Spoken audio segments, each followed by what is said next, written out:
Hello, ako po si Andre. Welcome sa Math with Andre. Ang lesson natin ngayon ay tungkol sa multiplication of simple fractions and mixed fractions. Paano ba ang multiplication ng fractions? Multiply lang natin ang mga numerator. Multiply din natin ang mga denominator. Pagkatapos express sa lowest form. Halimbawa number 1, 5 over 7 times 2 over 3.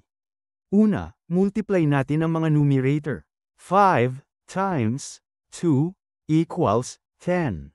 Tapos multiply natin ang mga denominator. 7 times 3 equals 21. Ang sagot ay 10 over 21. Check natin kung nasa lowest form na ba. Yes, ang 10 over 21 ay nasa lowest form na. Halimbawa number 2, 6 over 11 times 5 over 12. Multiply natin ang mga numerator.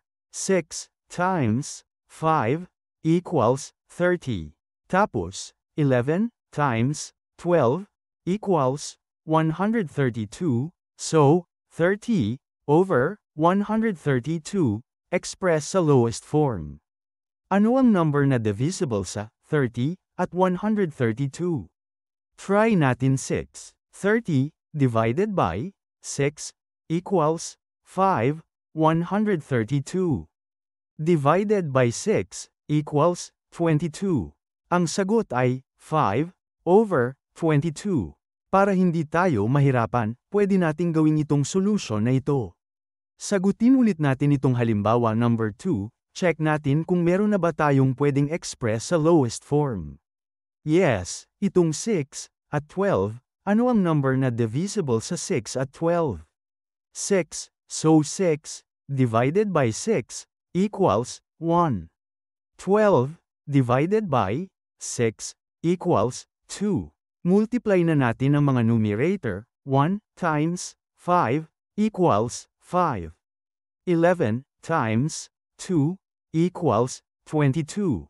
Ang sagot ay 5 over 22.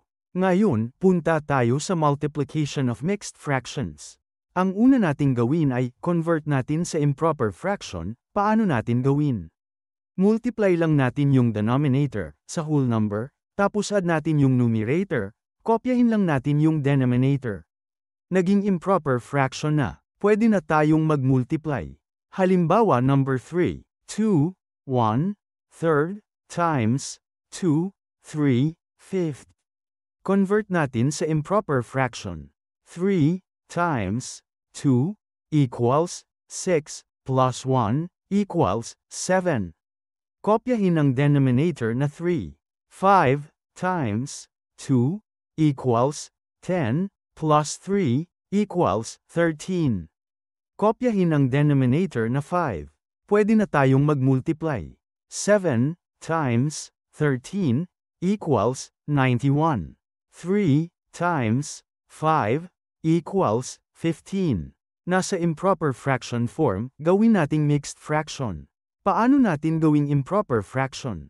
Divide lang natin yung numerator sa denominator. 91 divided by 15 equals 6. Remainder 1. Yung quotient ang maging whole number. Yung remainder ang maging numerator. Yung divisor ang denominator. Kaya ang sagot ay 6, 1/15.